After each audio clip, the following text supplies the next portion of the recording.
반장. 반장. 네. 친구들한테 녹화 화면 녹화된 거 그 파일 그 유튜브로 올릴 거니까 그거 보시라고 하면 돼요. 유튜브요? 유튜브로 올릴 거예요. 유튜브로 올린 다음에 주소를 저기 그 구글에다가 공유할 거니까 거기로 들어오면 되고 지금 코로나 걸린 친구가 누구지? 진아요. 서윤이랑 씨나? 진아는 코로나 아니잖아. 몸살. 몸살이에요? 그래? 이게 원래 코로나에만 해당되는 건데 어쨌든 그 코로나 걸린 친구도 있으니까. 자, 그래서 우리 보시면은 다시 한번 얘기를 할게요. 프린트 24페이지입니다. 마이클 왈츠 아저씨가 얘기한 부분이었죠? 이 마이클 왈츠 아저씨는 자, 특정한 사회에서 각각의 사회적 가치들이 자신의 고유한 영역 안에서 머무름으로써 다원적 평등이 실현될 때 정의로운 사회가 된다고 생각합니다. 이런 얘기를 했습니다. 저번 시간에는 정의로운 사회를 위해서 여러 가지 가치를 분배할 때 다양한 분배 기준을 적용해야 된다라는 얘기를 했어요. 그거 말고도 왈츠 아저씨는 다원적 평등이라는 것도 필요하다. 사회 정의를 실현하기 위해서 이런 얘기를 합니다. 근데 다원적 평등, 여기 보시면은 여러분들이 설명이 나와 있어요. 아까 말씀드렸죠. 잠깐만. 가운데가 안 보여서 가운데 좀만 끌게요. 근데 거의 다 끄셔도 보여요. 근데 너무 다 끄면은 이게 수업 안 하는 것 같아요. 노는 것 같아요. 그래서 다원적 평등이 뭐냐? 아까 설명드린 것처럼 특정 영역에서의 독점은 인정하나 그러나 특정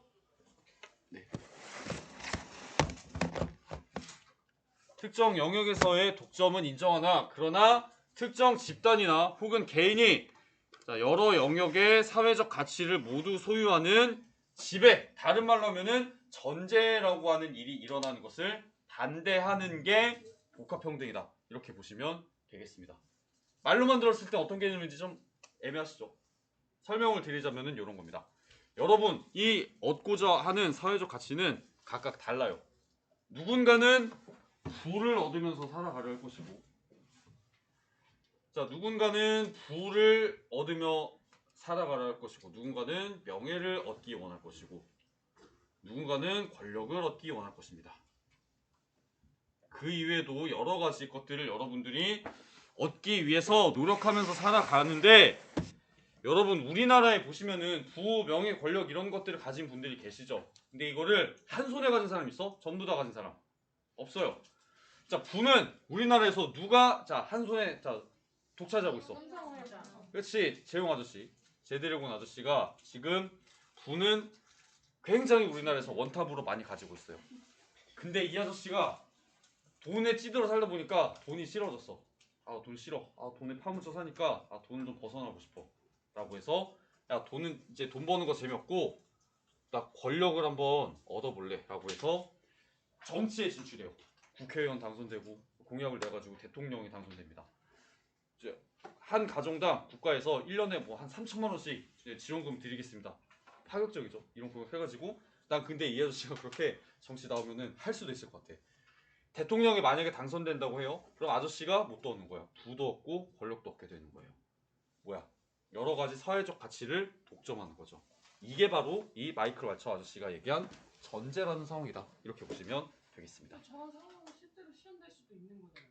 그래서 우리 1992년 여러분이 태어나기 좀 많이 전이긴 한데 그때 대통령 선거를 했는데 그 선거에 누가 출마했느냐? 여러분 이름만 대면은 굉장히 유명한 기업의 회장님이 출마했습니다. 누군지 혹시 기억나는 친구 있어요? 현대그룹의 창업주 정주영이라고 하는 분이 있어요. 정주영 회장이라고 하는 분이 실제로 92년에 대통령 선거에 나왔어. 그래서 뭐 전 국민한테 공짜 아파트는 아니고 그 반값 아파트 이런 거를 공급하겠습니다 라고 해서 득표율도 굉장히 많이 얻었던 걸로 기억하는데 질문? 네, 갔다 오세요. 어쨌든 이렇게 부를 가진 사람이 권력까지 갖겠다고 뛰어나오는 것을 마이클 왈츠 아저씨는 좋아했다, 싫어했다 이렇게 보시면 되겠습니다. 반대로 하면 뭐 다른 경우로 보면 뭐 이렇게 있어요. 우리나라에서 부는 재용 아저씨가 제일 많고 권력이 지금 제일 센 아저씨 누구예요? 윤석열 아저씨예요. 그래서 윤석열 아저씨가 봤는데 야, 나 권력은 센데 돈이 없어. 대통령이 사실 5년짜리 이거 임시직이나 마찬가지야. 야, 대통령 끝나면 돈 벌어 먹고 살 수단이 없다. 그래서 법을 만들어요. 지금 대통령 임금이 연봉이 1년에 1억 뭐 2천인가 뭐 5천인가 하는데 이거 갖고는 못 살아. 그래서 대통령 연봉을 좀 올리겠다. 대통령 연봉을 1억 2천에서 한 150억으로 늘리겠다라고 하는 법을 만들어요. 이 아저씨가 그치? 법을 만들어서 자기 연봉을 그렇게 엄청나게 많이 받아가. 그럼 어때? 권력 가진 사람이 부도 가지게 되는 거예요. 아니면 거기서 한 발짝 더 나가서 야 연봉 늘리는 건 너무 찌질해. 스케일 좀 크게 하자. 그래서 기업 중에 그치? 기업 중에 야 뭐 횡령이나 잘못한 기업은 앞으로 국가가 몰수해가지고 국유기업으로 만든다. 나라 거로 아예 만들어버린다. 이런 법을 만들어버려요. 그러면 뭐야? 권력 가진 아저씨가 부까지 같이 거머쥐게 되는 겁니다. 이런 것을 왈츠 아저씨가 굉장히 극렬하게 반대했다라고 보시면 될 것 같아요. 재용 아저씨는 부만 많이 가지고 살면 되고 윤석열 아저씨는 권력만 많이 가지고 살면 돼. 서로 선을 지키면서 이 선을 넘으면은 된다 안 된다? 안 된다라고 봤던 겁니다. 그래서 이 왈츠 아저씨가 이야기한 복합평등 교과서 표현대로는 다원적 평등이라는 것에 대해 여러분들이 잘 기억하고 넘어가시면 되겠습니다. 그래서 이 내용을 끝으로 해서 우리가 자, 이 공동체주의에 대해 모두 나가봤는데 이 다음에 나오는 내용은 뭐냐? 소단원, 3단원 모든 중단원을 정리하는 단원입니다. 어렵지 않아요. 굉장히 쉽습니다. 권리와 의무, 사익과 공익의 조화예요. 지난 시간, 지지난 시간 중간고사 범위까지 해가지고 우리가 뭐 배웠어요? 다양한 정의관 2개 배웠죠. 첫 번째 자유주의, 두 번째 공동체주의 배웠습니다. 근데 여러분 자유주의랑 공동체주의는 제가 설명하면서 대비되는 게 많아요 라고 얘기했지만 상호 아예 완전 대립되는 그런 사상은 아니에요.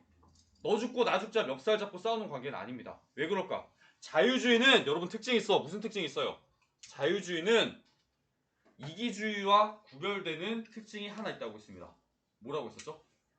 내 자유만큼 상대 자유도 존중한다. 상대방의 자유, 공공체에 대한 공공선에 대한 의무, 공동체에 대한 의무 이런 것들을 경시하지 않아요. 그렇기 때문에 자유주의는 사회 구성원의 의무나 공공선을 경시하지 않는다는 특징이 있습니다.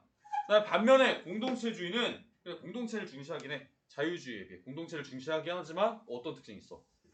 공동체주의를 집단주의, 전체주의와 또 구별짓는 특징이 하나 있었죠. 뭐였어? 개인과 공동체 관계가 무슨 관계야? 마치 내 팔과 몸의 관계처럼 유기적 관계예요. 그러니까 어때?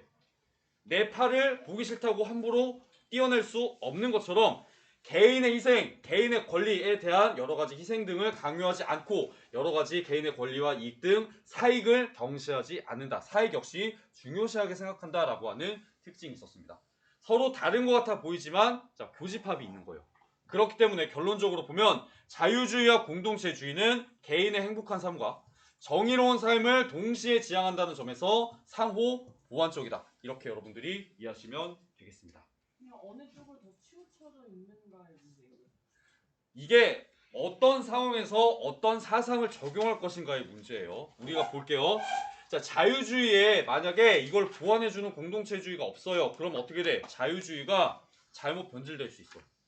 그러면은 자유주의가 변질되면은 뭐랑 뭐로 이어질 수 있다고 했었죠? 이기주의랑 방종을 낳을 수 있다고 했어요. 그래서 이 자유주의의 잘못된 그런 변질로 인해서 우리가 진짜 이제 현실의 사례를 보면은 공유지의 비극 같은 이런 사례들이 발생할 수가 있다라고 보시면 되겠습니다. 공유지의 비극 처음 들어보시는 개념일 텐데 혹시 들어본 친구 있나? 미술관 공유지의 비극. 그렇지. 이름은 들어봤는데 이런 겁니다. 여러분 공유주의가 있어요. 여러분이 자 미술 마을의 주민이에요. 미술 마을의 주민인데 여러분이 미술 마을에서 살아가고 있습니다.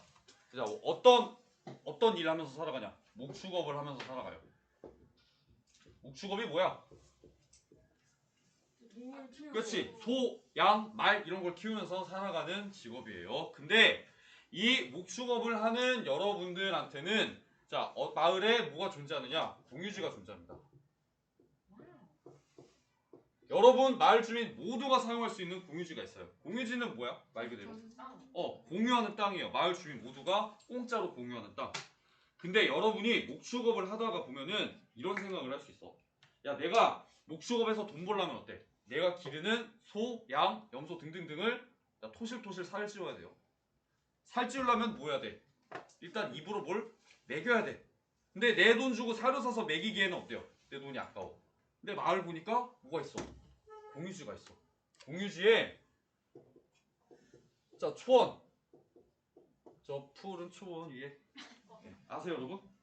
자, 그림 같은 집을 짓고 그림 같은 집을 짓진 않지만 공짜로 내가 소, 말, 양을 끌고 가가지고 풀을 뜯기게 할 수 있는 초원이 있어요. 그러니까 뭐야? 가민이는 야 우리 집에서 키우는 소 초원으로 끌고 가자. 끌고 나옵니다.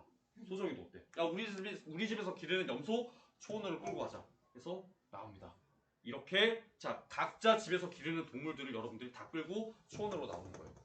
그렇지? 야 내가 사료 사서 먹이는 것보다 초원에 가서 공짜 풀 뜯기게 하는 게 더 이득이다라는 생각은 어때? 여러분 다 할 수 있는 생각이야.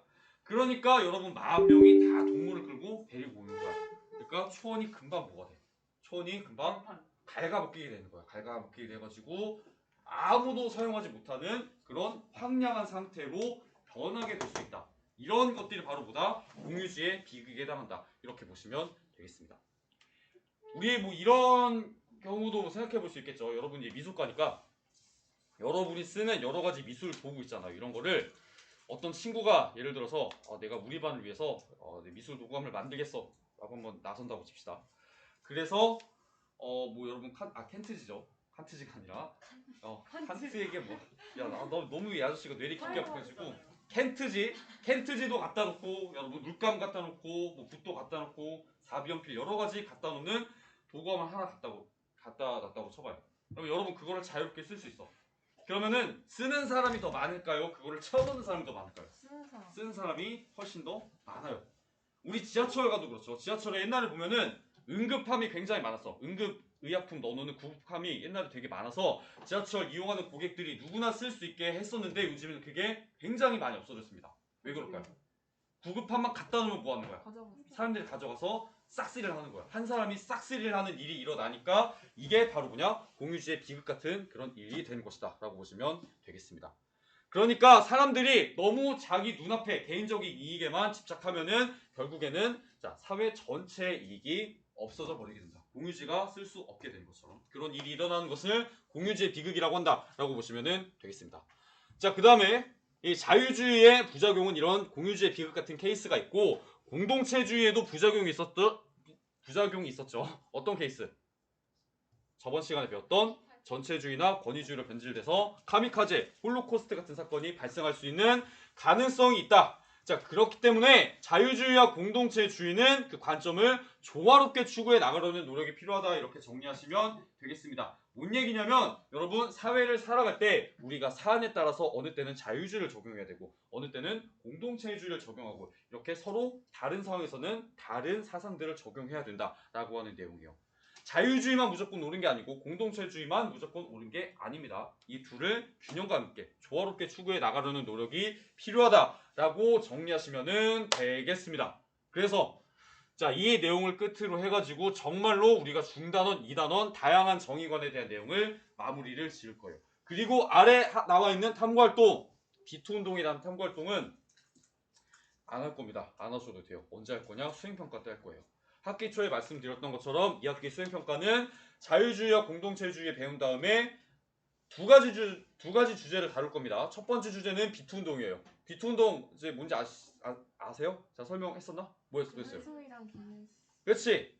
내 부모님, 내 형제 자매가 남한테 빚을 빌렸는데 안 갚았어. 그거를 그래서 빚을 빌려준 사람이 나한테 와서 야, 니네 가족이 빚 빌렸는데 안 갚았어. 니가 갚아. 라고 요구하는 사항인 거예요. 그러면 여러분은 그 중에서 두 가지 선택 중에 하나를 할 수가 있겠죠. 첫 번째 무슨 선택? 상속을 안 하기. 갚는다. 그렇지. 두 번째 안 갚는다. 법적으로 보면은 그렇지. 이 친구들이란 얘기가 지금 답이 나왔어요. 법적으로 보면 어때? 갚아야 될까 이거 안 갚아도 될까? 안 갚아도 돼요. 근데 전제 조건이 있어요. 상속받지 않으면. 부모님의 재산을 상속받지 않으면 빚도 안 갚아도 돼. 근데 상속을 안 받으면은 상속을 받으면은 빚도 갚아야 되는 겁니다. 근데 우리가 지금 법을 얘기하는 게 아니라 도덕을 얘기하고 있는 거죠. 자, 도덕적으로 봤을 때는 자, 어떤 것이 옳은 것인가 라고 여러분이 생각해서 여러분의 의견을 한번 적어주시면 되고 자, 그 다음에 두 번째 주제로 다룰 거는 뭐냐? 두 번째 주제는 이거는 약간 그 우리 비투 운동을 사회 전체적으로 약간 지구 전체적으로 확장시킨 그런 개념이다라고 보시면은 될 것 같아요. 우리나라 지금 보시면은 뭐래요? 우리나라가 일본이랑 사이가 좀 안 좋아요. 사이가 안 좋은 지 좀 몇 년이 됐어. 근데 그 안 좋은 근본적인 원인이 뭘까요? 역사 문제 뭐가 있었죠? 그 중에 식민지배에 대한 배상 문제가 있었어요. 그렇죠? 일본 사람들이 옛날에 우리나라 식민지배할 때 일본 기업에서 조선인들 속여가지고 끌고 가서 강제로 탄광에서 노동시키고 여러 가지 중노동을 시켰던 일이 있어요. 그러면서 임금은 쥐꼬리만하게 주고 굉장히 이 조선인들을 부려먹었다라는 그 이제 일이 있었기 때문에 우리나라 사람들이 일본 사람들한테 지금 배상을 요구하고 있는 거죠. 근데 일본에 사는 사람들은 일본에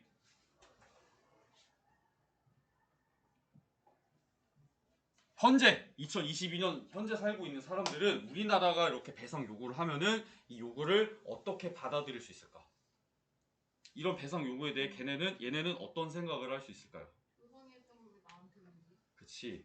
야, 우리 옷가상, 옷도상들이 한 일이야. 왓다시랑은 무관해요.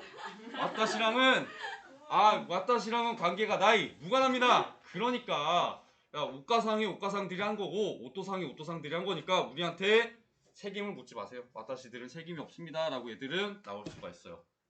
조상이 한 일은 잘못이긴 한데 조상은 조상이고 우리는 우리다. 라고 얘들은 나올 수가 있는 거예요. 근데 여기에 대해서도 여러분의 생각이 갈릴 수가 있습니다. 한국과 일본 어느 나라가 맞다는 얘기를 하는 게 아니야. 지금은 여기에 대해서 누군가는 그래 조상 세대가 한 거는 조상 세대가 한 거고 현재 세대랑은 다르게 봐야 되지 라고 생각할 수 있고 누군가는 어때요?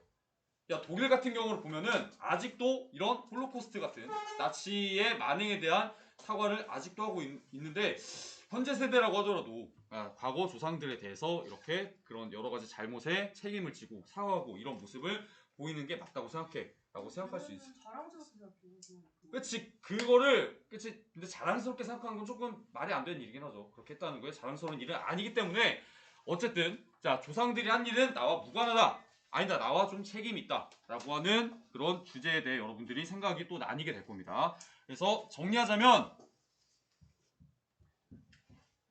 과거 세대가 저질렀던 여러 가지 일들, 과거 세대에 있었던 일들을 현재 세대가 책임져야 되는가? 라는 게 주제 두 번째예요. 두 번째 주제예요. B2의 굉장히 확장된 버전이라고 볼 수 있죠. 나는 B2에 대해서 내 가족이 진 빚은 나랑 상관없다고 생각해. 내가 안 갚아도 된다고 생각해. 라고 누군가는 생각할 수 있어요. 근데 이 문제를 좀 확장시켜서 과거 세대, 현재 세대로 넓혀보면 어때? 야, 근데 과거 세대가 저지른 잘못은 이게 적은 잘못이 아니야. 큰 잘못이야. 이러면은 현재 세대가 좀 책임져야 되지 않을까? 라고 생각이 달라질 수 있는 겁니다. 주제 1과 주제 2에 대해서 여러분의 의견이 달라질 수도 있고 굉장히 아무튼 단순하게 이렇게 여러분이 결론을 내릴 수 있는 문제가 아니기 때문에 이 주제에 대해 여러분이 나름대로 조사하시고 생각을 정리하셔서 여러분의 근거를 잘 작성하셔가지고 수행평가 활동을 하시면 되겠습니다. 이제 수행평가를 아쉽게도 오늘은 당연히 못하고 지금 하고 있는 과목 있어요? 수행평가? 많아요. 국어랑 기가. 기가? 근데 그렇죠. 국어가 2개. 국어가 수행이 2개예요? 네. 그러면은 일단은 당연히 오늘은 안 되고 지금은 안 되고 다음 시간도 안 되고 다음 주도 길 없잖아요. 아이고 다음 주도 다음 주는 당연히 못 하겠고. 그래서 안내는 아마 다음 주에 할 것 같아요. 안내 공지는 다음 주에 하고 그러면 다다음 주쯤에 수행 평가를 보게 될 것이다 라고 보시면 되겠습니다. 야, 이게 수업이 다 목요일에 몰려 있으니까 이게 살짝 좀 불편한 점이긴 하네요. 그래서 어쨌든 수행평가는 이렇게 진행이 된다 라고 알아놓으시고 우리는 자 또 진도를 가열차게 나가보도록 하겠습니다. 24페이지 넘어서 이제 25페이지로 들어갈게요. 교과서로는 192페이지입니다. 어느 단원이냐?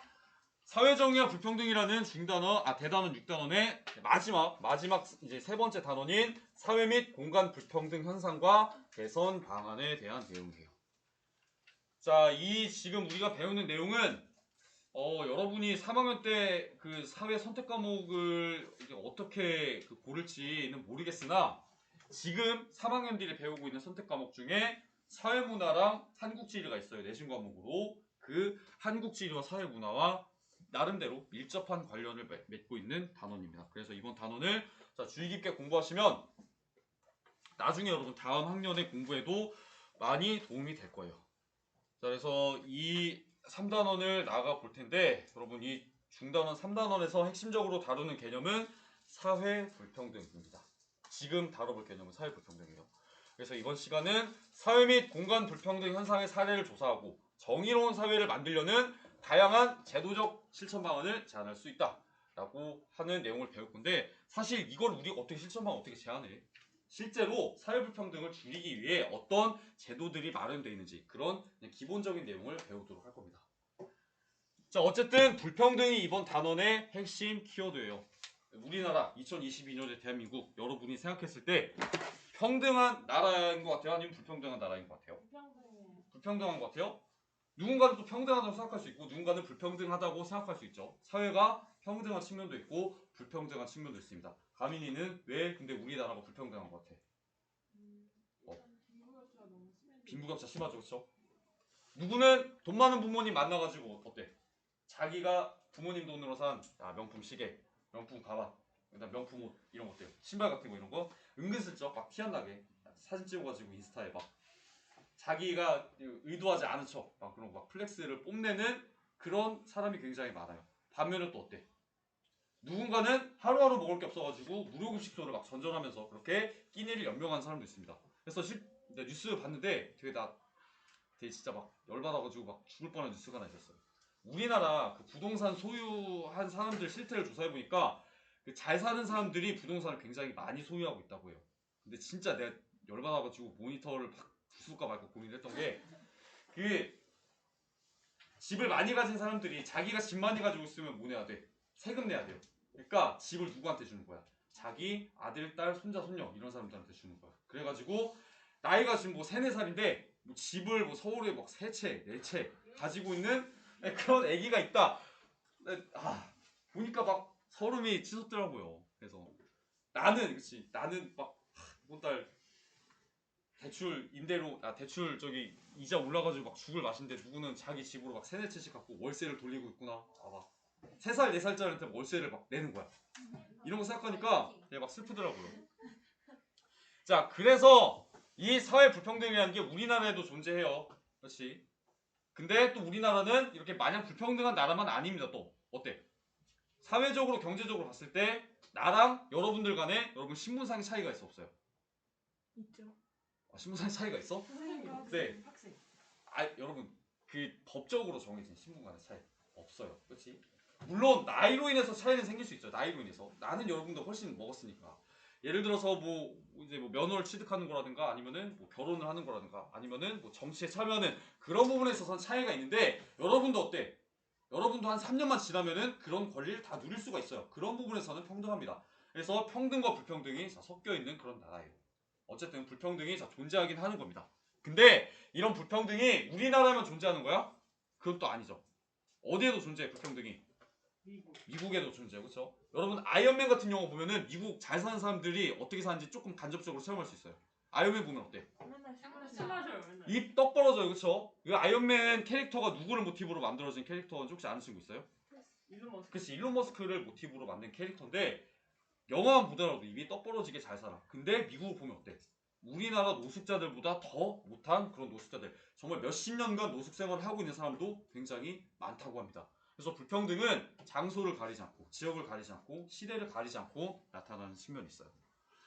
자, 그렇기 때문에 이 불평등에 대해서 우리가 알고 이걸 해결하기 위해서 노력하는 자세가 굉장히 중요한데 그것과 관련해서 생각해보기 자료를 하나 준비했습니다. 이건 뭐냐? 뉴스 기사예요. 전공의 수급 지역 양극화 뚜렷. 그래서 지방대 병원 인력난의 울상이라고 하는 기사입니다. 그래서 질문 보시면 이런 양극화가 심화될 때 어떤 사회적 문제가 파생될 수 있는지 생각해보자라고 하는 얘기가 나와요. 내용이 길어서 읽지는 않을 거예요. 근데 뭔 얘기냐? 의사 선생님들이 열심히 공부해서 의대 졸업하고 의사 면허 따서 자기가 일할 병원을 지원을 하는데 어느 병원으로 많이 지원하냐? 수도권으로 엄청나게 많이 지원을 하고 있다는 뉴스입니다. 왜 의사 선생님들이 수도권으로 이렇게 많이 몰려들까요? 인프라가 많아요. 그치? 그리고 수도권에 뭐가 많아? 사람이 많아? 사람이 많으면 뭐가 많아? 환자도 많아. 일거리도 많아요. 돈도 벌고 경력도 쌓을 수 있는 그런 환경이 수도권에는 잘 갖춰져 있어요. 그 다음에 또 결정적으로 결혼해서 아이를 낳으면은 애를 뭐 해야 돼? 그치? 애를 길러가지고 애를 학교를 보내야 돼요. 학교 보내는데 여러분 어디로 보내야죠? 의사 선생님들은 특히 교육에 완전히 눈이 뒤집혀 있어. 그러니까 어떻게 해? 내 아이 국제중학교 보내고 영어 유치원 보내고 자 좋은 특목고 보내고 하려면은 어디로 가야 돼? 수도권으로 가야 돼. 그러니까 수도권으로 막 몰리게 되는 거예요. 응? 대치동으로 가야죠. 대치동, 강남 8군, 목동으로 가야 돼요. 그러니까 수도권으로 의사 선생님들이 싹 쏠리는 일이 발생하는 거예요. 그런 현상이 바로 양극화 현상, 여기서 나오는 양극화 현상이라고 하는 겁니다. 양극단으로 사람들이 자 쏠리는 현상이 일어나니까 수도권이 아닌 지역은 어때요? 수도권이 아닌 지역은 의사 선생님이 없어가지고 자 쩔쩔매는 상황이 발생을 하는 거예요. 근데 이거를 여러분 그냥 이렇게 기사로만 보면은 잘 이 문제의 심각성을 체감 못할 것 같아서 제가 또 기사를 하나 준비했습니다. 그래서 이번 단원에서는 약간 뉴스 그 다음에 다큐 이런 거를 조금씩 보게 될 건데 자 뭐에 대한 뉴스냐? 우리 여러 지역 중에 강원도 지역이 있어요. 근데 그 강원도 지역이 지금 의사 선생님들이 굉장히 모자라다고 합니다. 근데 의사 선생님 중에 어떤 선생님? 우리 아이를 낳는데 필수적인 역할을 하는 분이 어떤 선생님이죠? 산부인과 선생님이에요. 이 산부인과 선생님들이 수가 절대적으로 모자라대요. 자 그래서 알았어 임마. 자 그래서 잠깐 크기 좀 줄여가지고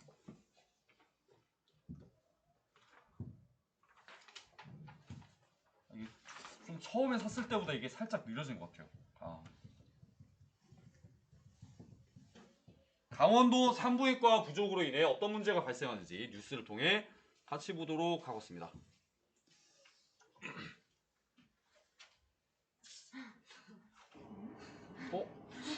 안녕하세요. 네, 제이워핏입니다. 네 이거 아닙니다. 이거 아니에요.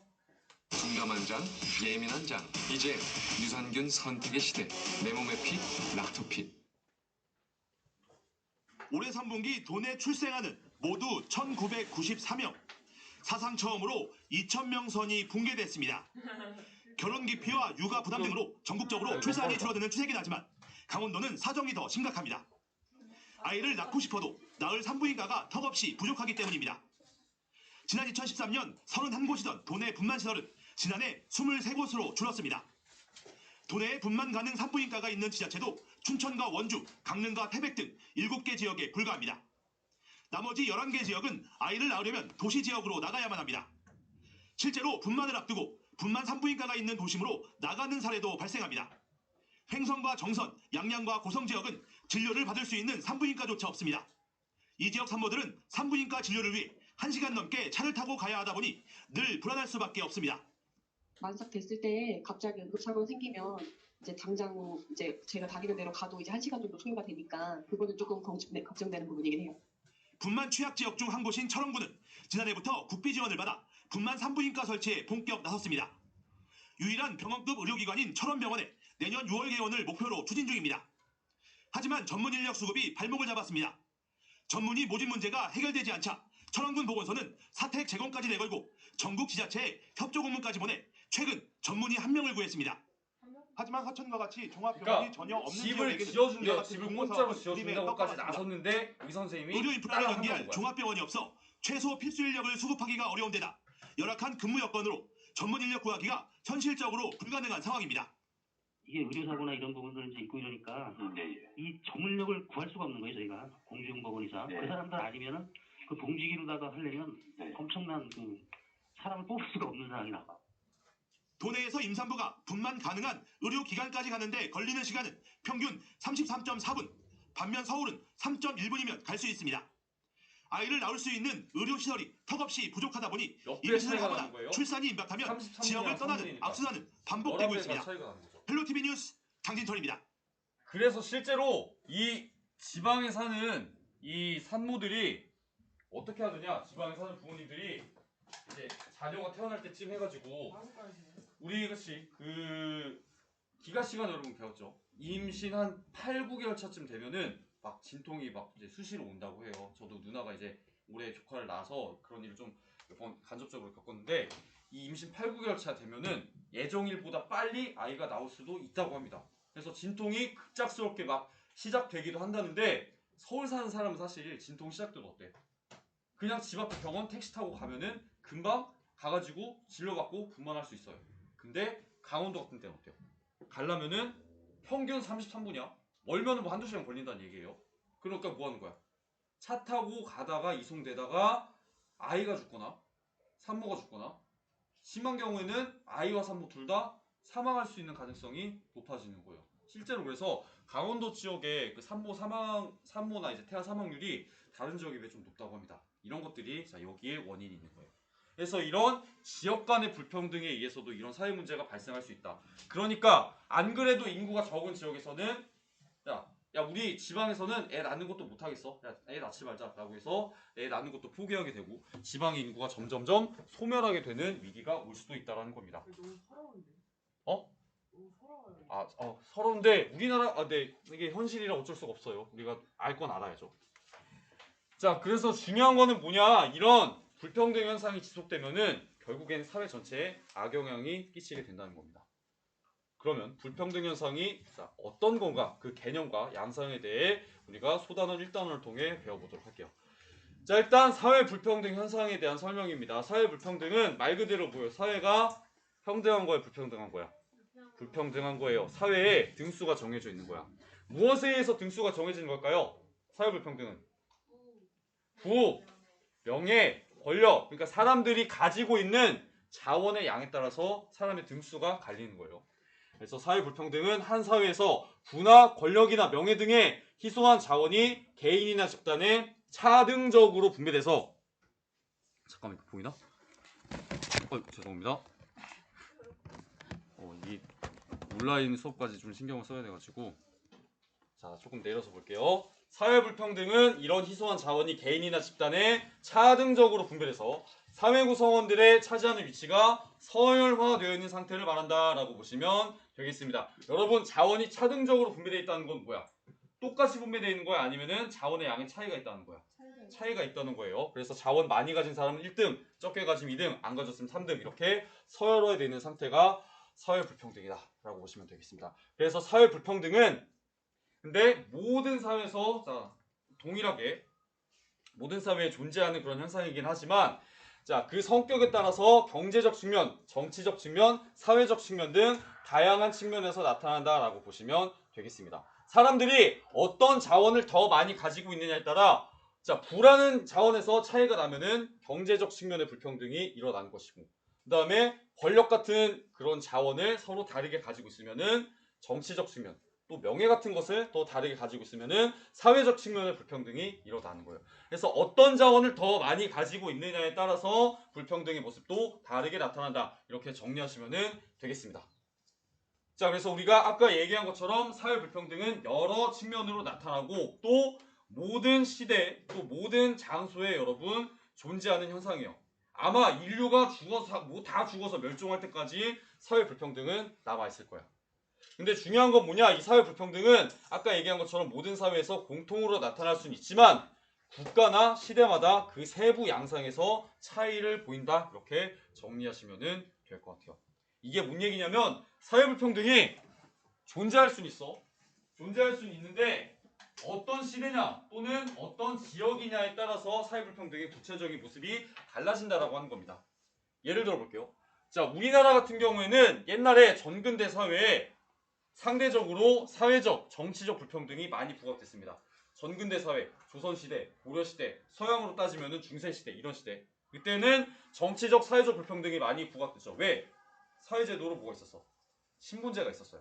그러니까 사람이 할 수 있는 일, 할 수 없는 일 이런 것들이 엄격하게 구분이 돼 있었는데 현대사회로 넘어오면서 그런 신분제 같은 게 어떻게 됐어? 많이 해소됐어요. 없어졌어요. 그랬기 때문에 현대사회에서는 사회적, 정치적 불평등은 많이 줄어들었지만 뭐는 남아있어?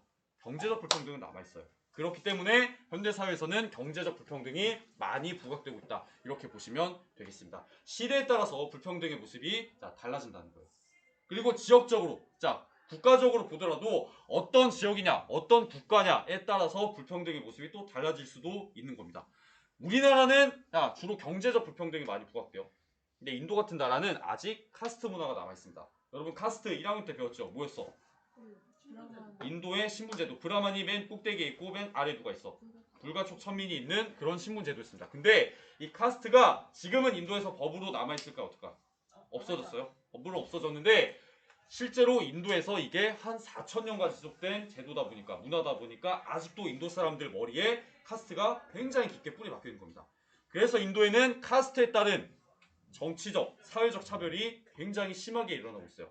심지어 개인이 결혼하는, 직업을 선택하는 그런 부분에서까지 아직도 차별이 일어나고 있다. 이렇게 보시면 되겠습니다. 그래서 이런 일들에 대해 여러분이 그냥 말로만 들으면 잘 체감을 못할까봐 제가 뉴스를 하나, 다큐를 하나 준비했는데 다큐 딱 보면 끝날 것 같네.